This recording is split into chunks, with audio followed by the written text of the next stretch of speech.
Hi, welcome to the NEFLT Poetry Project. We've made a selection of British poetry accompanied by music which we've created for your listening pleasure. So sit back, relax, and join us on a journey through life as explored by some of the greatest minds in the world of poetry. Let's start right in with a poem in the pastoral tradition idealizing love and the simple shepherd's life by Christopher Marlowe, the passionate shepherd to his love.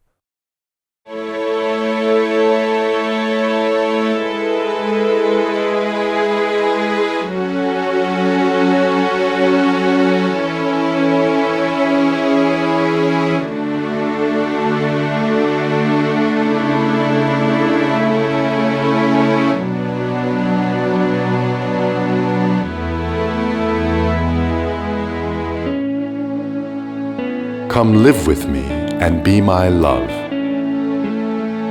and we will all the pleasures prove that valleys, groves, hills, and fields, woods or steepy mountain yields. And we will sit upon the rocks, seeing the shepherds feed their flocks, by shallow rivers to whose falls melodious birds sing madrigals. And I will make thee beds of roses, and 1,000 fragrant posies, a cap of flowers and a kirtle, embroidered all with leaves of myrtle.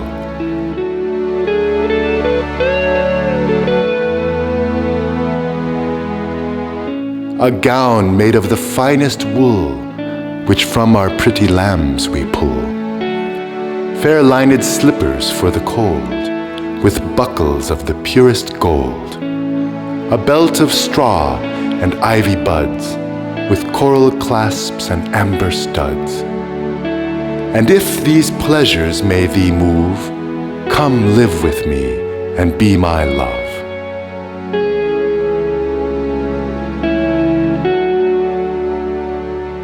The shepherd's swains shall dance and sing for thy delight each May morning.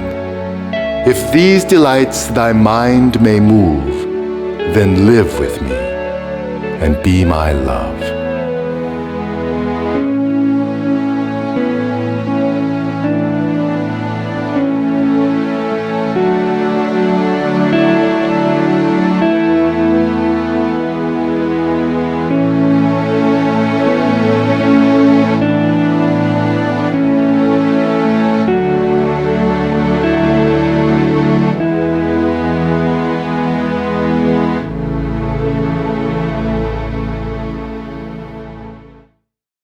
Oh, he makes it sound so easy, doesn't he? But reality is not all goats and roses, sunshine and posies. Sir Walter Raleigh asks for assurances before joining a shepherd on his hills in the poem The Nymph's Reply to the Shepherd.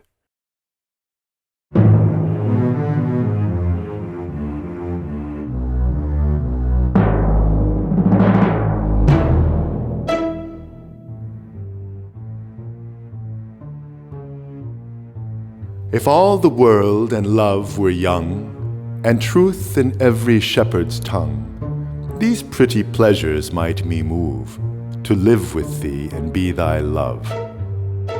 Time drives the flocks from field to fold, when rivers rage and rocks grow cold, and Philomel becometh dumb.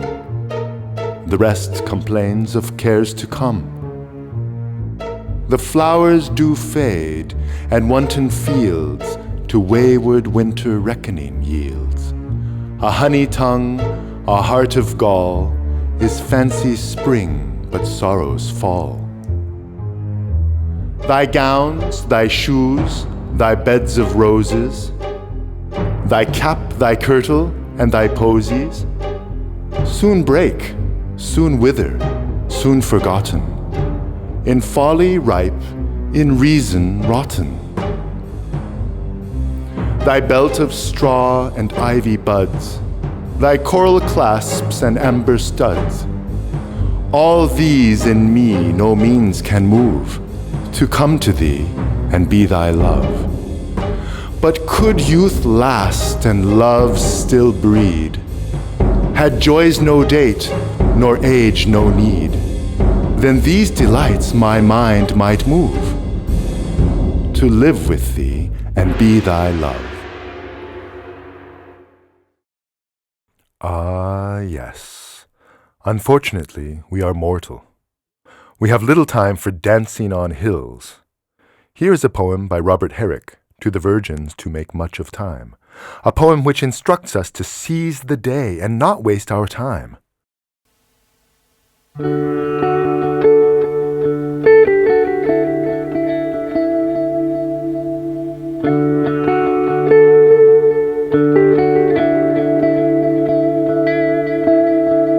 Gather ye rosebuds while ye may, old time is still a-flying, and this same flower that smiles today, tomorrow will be dying.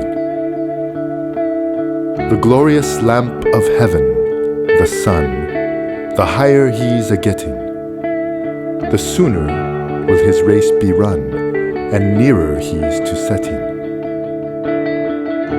That age is best, which is the first, when youth and blood are warmer, but being spent, the worse, and worst times still succeed the former. Then be not coy, but use your time, and while ye may, go merry. For having lost but once your prime, you may forever tarry.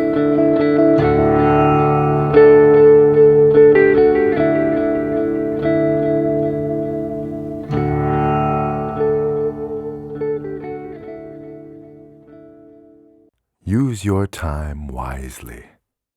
But what should we be doing with our lives, when all around us we see illness, pain, and decay?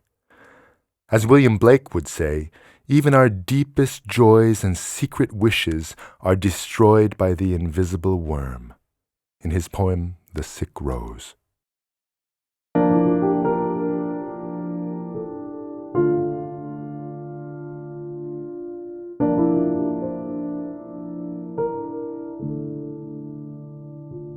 Oh, rose, thou art sick, the invisible worm that flies in the night, in the howling storm, has found out thy bed of crimson joy, and his dark secret love, and this love does thy life destroy.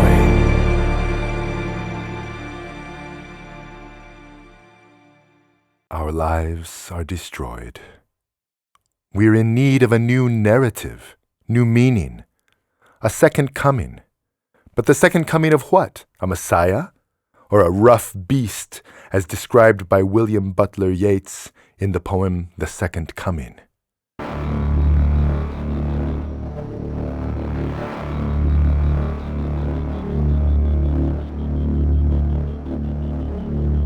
Turning and turning in the widening gyre, the falcon cannot hear the falconer. Things fall apart, the center cannot hold.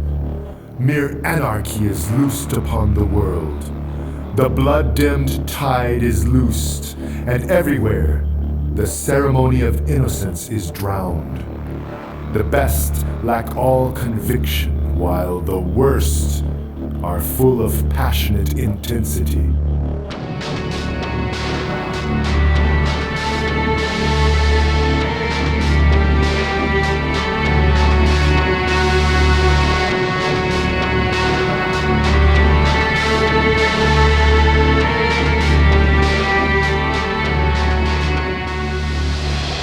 Surely some revelation is at hand. Surely the second coming is at hand. The second coming. Hardly are those words out when a vast image out of Spiritus Mundi troubles my sight. Somewhere in the sands of the desert, a shape with a lion body and the head of a man, a gaze blank and pitiless as the sun, is moving its slow thighs, while all about it reel shadows of the indignant desert birds. The darkness drops again, but now I know that 20 centuries of stony sleep were vexed to nightmare by a rocking cradle. And what rough beast, its hour come round at last, slouches towards Bethlehem to be born?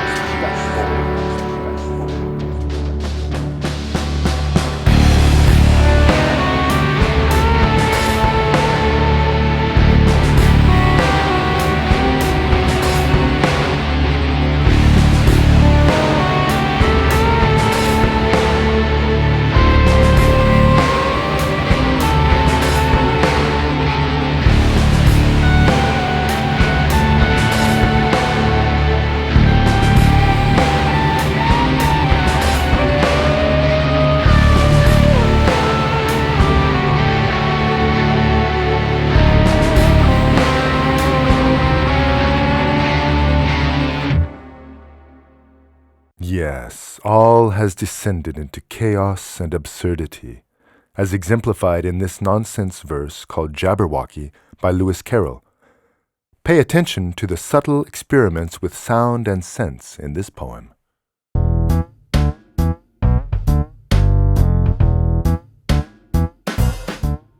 'Twas brillig, and the slithy toves did gyre and gimble in the wabe. All mimsy were the borogoves, and the momraths outgrabe. Beware the jabberwock, my son, the jaws that bite, the claws that catch. Beware the jub-jub bird, and shun the frumious bandersnatch. He took his vorpal's sword in hand. Long time the manxome foe he sought. So rested he by the tum-tum tree, and stood a while in thought. And as in uffish thought he stood, the jabberwock, with eyes of flame, came whiffling through the tulgey wood, and burbled as it came. 1, 2, 1, 2, and through, the vorpal blade went snicker-snack. He left it dead, and with its head he went galumphing back. And hast thou slain the jabberwock? Come to my arms, my beamish boy. O frabjous day, Kalu Kalay! He chortled in his joy. 'Twas brillig, and the slithy toves did gyre and gimble in the wabe. All mimsy were the borogoves, and the momraths outgrabe.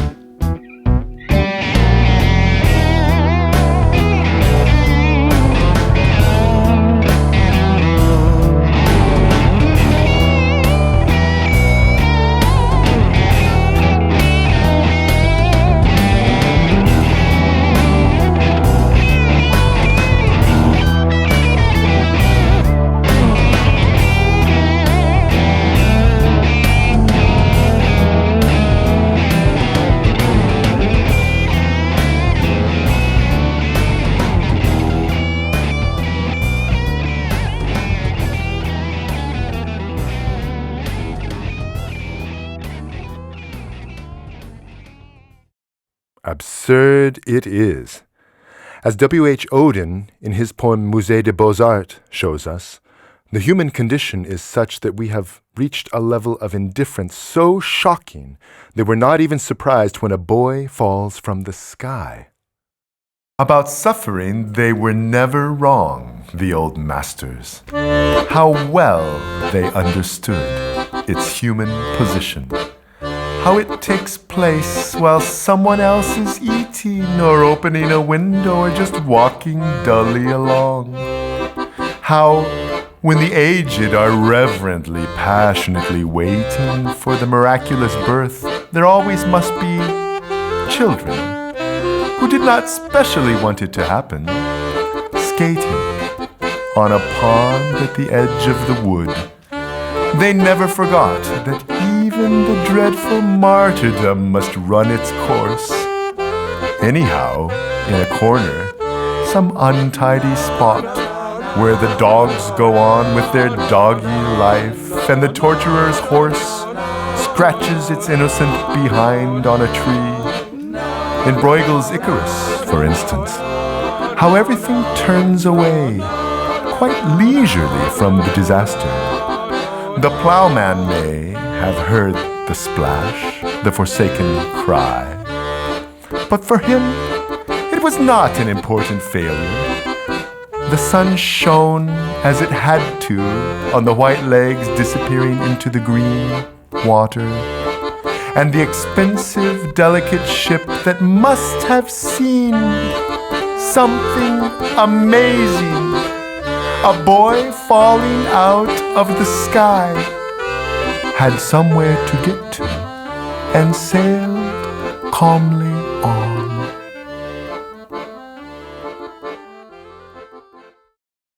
What kind of God would create such a universe? William Blake asks the question in his poem Tiger, whether the God who created the lamb would also create a beast so terrifying, so absolutely lacking in mercy as the tiger.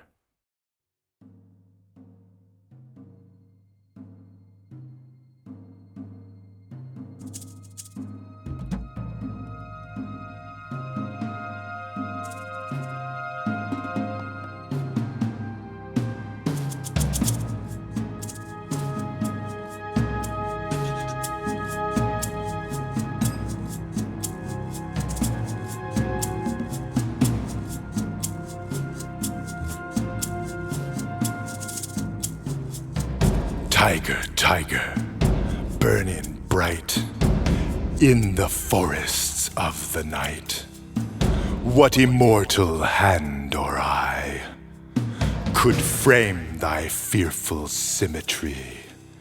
In what distant deeps or skies burnt the fire of thine eyes?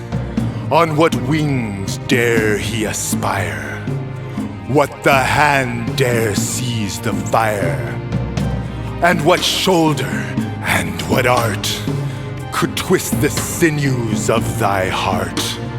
And when thy heart began to beat, what dread hand and what dread feet? What the hammer, what the chain? In what furnace was thy brain? What the anvil, what dread grasp dare its deadly terrors clasp? When the stars threw down their spears and watered heaven with their tears, did he smile his work to see? Did he who made the lamb make thee? Tiger, tiger, burning bright.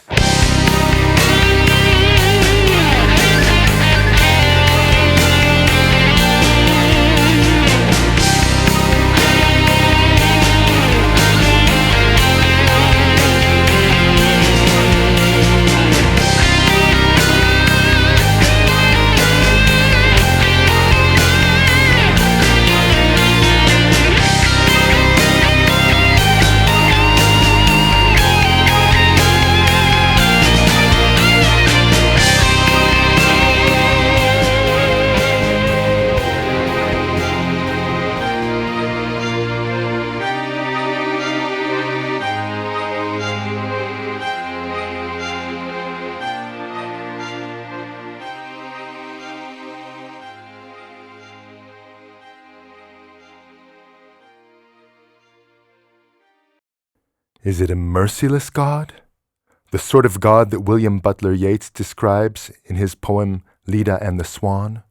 A God like Zeus who succumbs so ravenously to his appetites, leading to unforeseen consequences?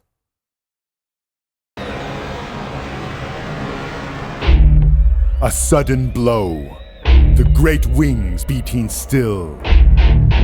Above the staggering girl, her thighs caressed.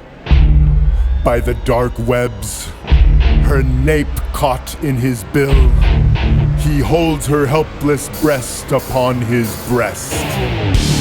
How can those terrified, vague fingers push the feathered glory from her loosening thighs? And how can body laid in that white rush but feel the strange heart beating where it lies? The shudder in the loins, endless there. The broken wall, the burned roof and the tower, and the echo and the death.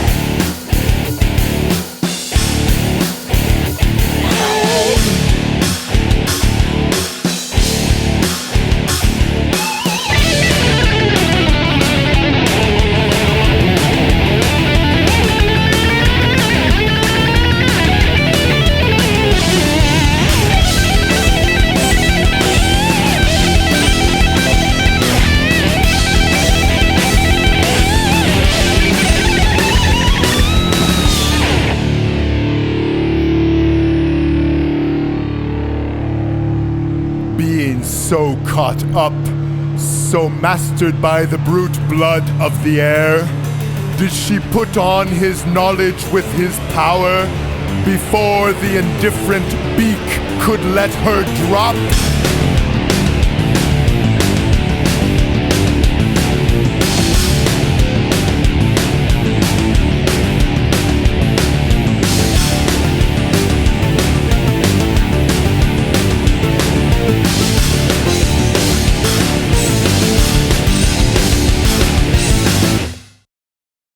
So, what can we mortals depend on?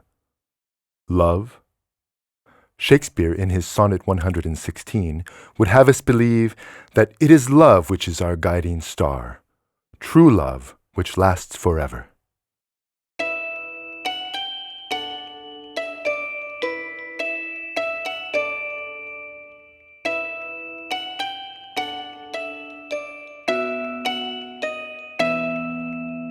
Let me not to the marriage of true minds admit impediments. Love is not love which alters when it alteration finds, or bends with the remover to remove. Oh no, it is an ever fixed mark that looks on tempests and is never shaken. It is the star to every wandering bark, whose worth's unknown, although his height be taken.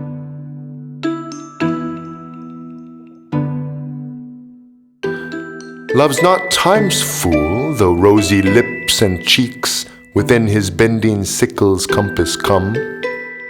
Love alters not with his brief hours and weeks, but bears it out even to the edge of doom. If this be error, and upon me proved, I never writ, nor no man ever loved.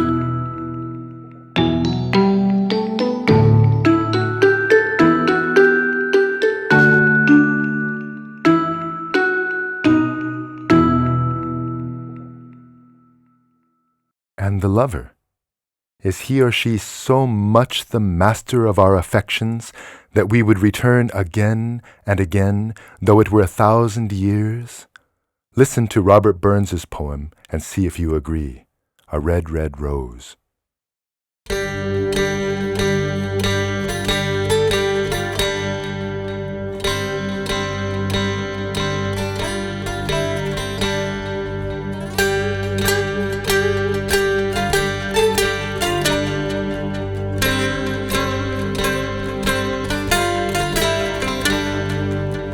Oh, my love's like a red, red rose that's newly sprung in June.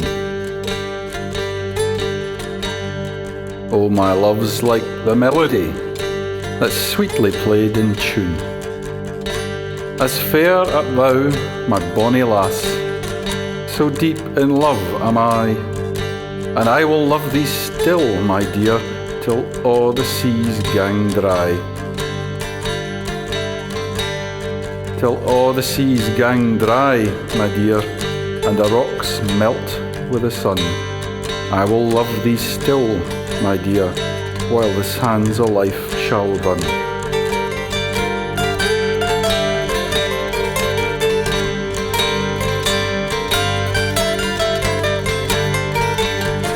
And fare thee weel, my only love, and fare thee weel a while, and I will come again, my love, though it were 10,000 mile.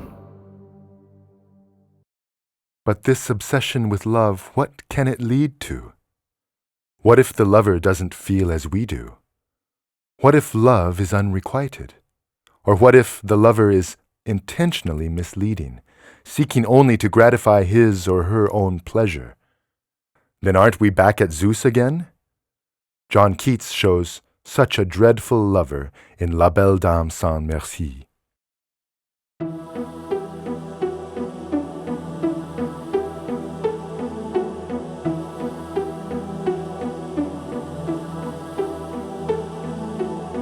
Oh, what can ail thee, knight at arms, alone and palely loitering? The sedge has withered from the lake, and no birds sing.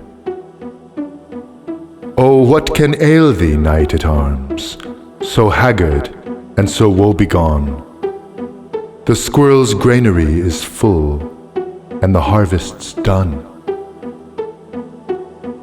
I see a lily on thy brow, with anguish moist and fever dew, and on thy cheeks a fading rose fast withereth too. I met a lady in the meads, full beautiful, a fairy's child. Her hair was long, her foot was light, and her eyes were wild. I made a garland for her head, and bracelets too, and fragrant zone. She looked at me as she did love, and made sweet moan.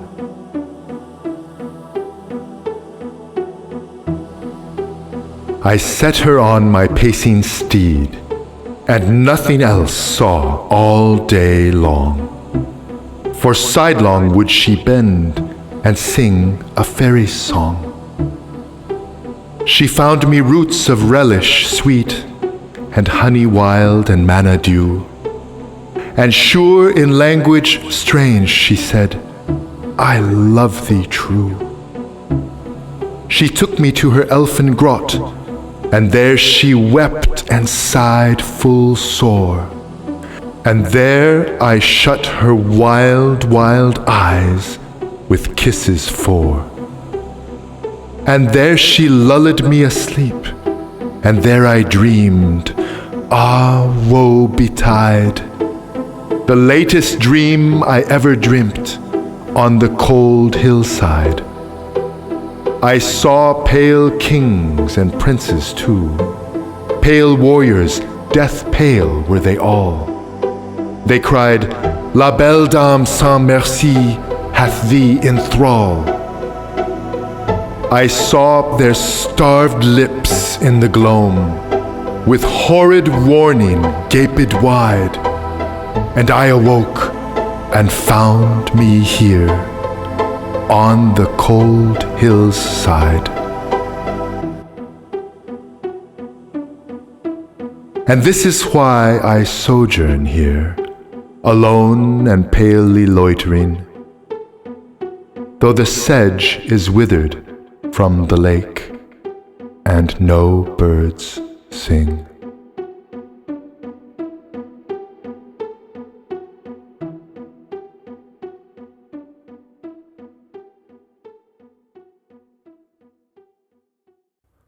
So perhaps love is just as trifling, just as untrustworthy.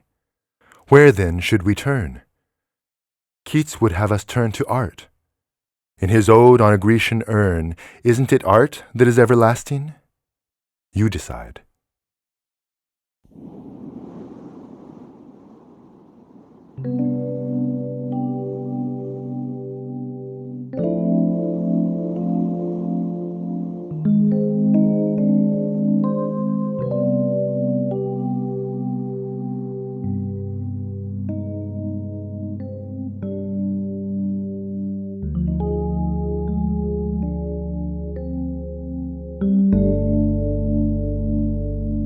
Thou still unravished bride of quietness, thou foster child of silence and slow time, sylvan historian, who canst thus express a flowery tale more sweetly than our rhyme.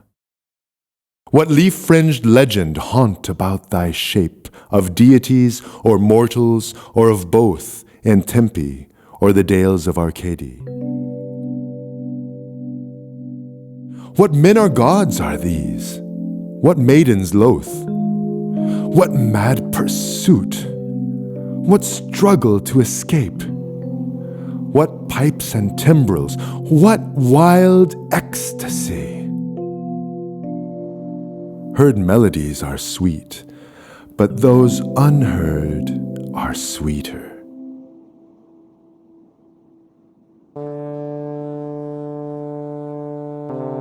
Therefore, ye soft pipes, play on, not to the sensual ear, but more endeared. Pipe to the spirit ditties of no tone. Fair youth, beneath the trees, thou canst not leave thy song, nor ever can those trees be bare. Bold lover, never, never canst thou kiss, though winning near the goal. Yet do not grieve. She cannot fade, though thou hast not thy bliss. Forever wilt thou love, and she be fair. O happy, happy boughs, that cannot shed your leaves, nor ever bid the spring adieu. And happy melodist, unwearied, forever piping songs forever new. More happy love, more happy, happy love, forever warm and still to be enjoyed, forever panting and forever young, all breathing human passion far above, that leaves a heart high sorrowful and cloyed, a burning forehead and a parching tongue. Who are these coming to the sacrifice? To what green altar, O mysterious priest, leadst thou that heifer lowing at the skies, and all her silken flanks with garlands dressed? What little town by river or seashore, or mountain built with peaceful citadel, is emptied of this folk, this pious morn? And little town, thy streets forevermore will silent be, and not a soul to tell why thou art desolate can e'er return. O Attic shape, fair attitude, with breed of marble men and maidens overwrought, with forest branches and the trodden weed, thou silent form dost tease us out of thought, as doth eternity, cold pastoral. When old age shall this generation waste, thou shalt remain in midst of other woe than ours, a friend to man, to whom thou sayest, beauty is truth, truth beauty. That is all ye know on earth, and all ye need to know.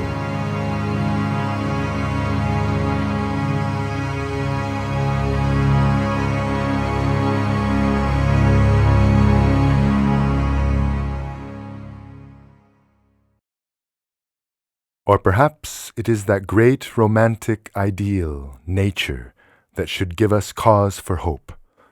William Wordsworth encapsulates the romantic belief that we might return to paradise if we could only see with the eyes of a child again. My heart leaps up.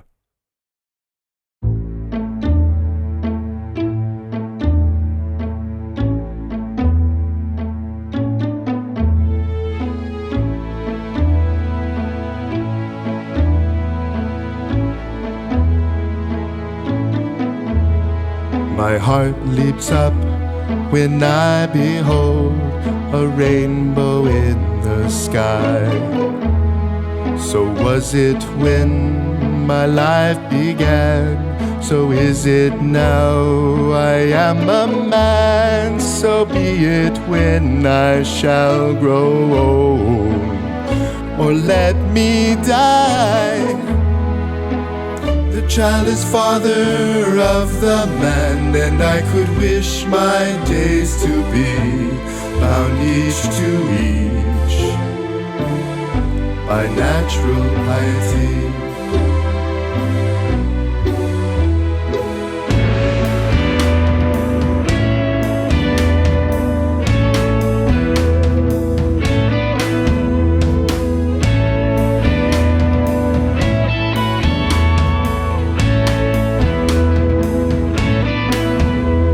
My heart leaps up when I behold a rainbow in the sky.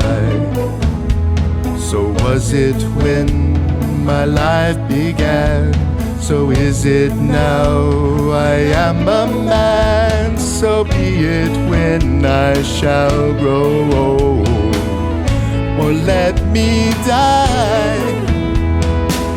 The child is father of the man, and I could wish my days to be bound each to each by natural piety.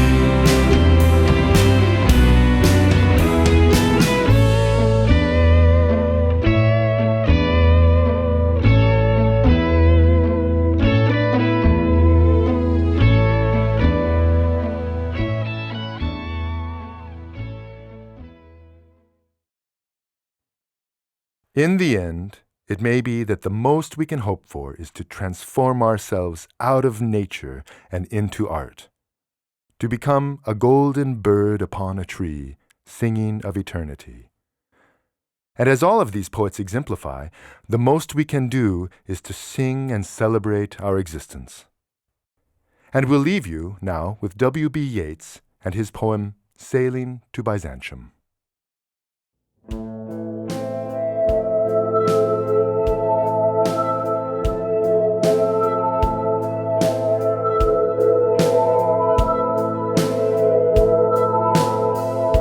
That is no country for old men, the young in one another's arms, birds in the trees, those dying generations at their song. The salmon falls, the mackerel crowded seas, fish, flesh or fowl, come and all summer long.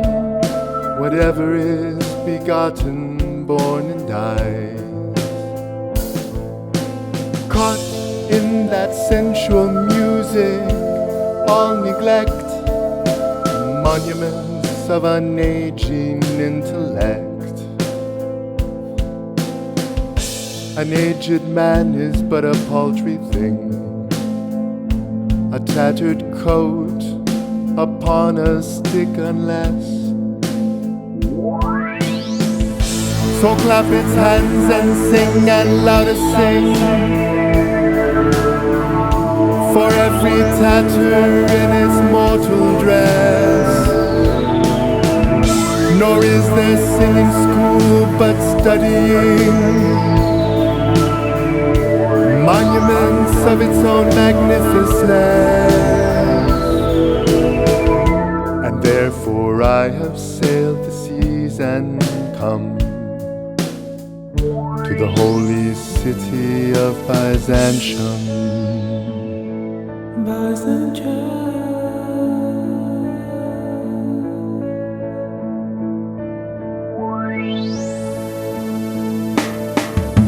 O sages standing in God's holy fire,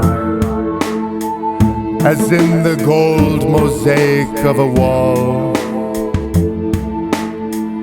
come from the holy fire, burn in a gyre, and be the singing masters of my soul. Consume my heart away, sick with desire, and fastened to a dying animal. It knows not what it is, and gather me into the artifice of eternity. Once out of nature, I shall never take my bodily form from any natural thing. Not such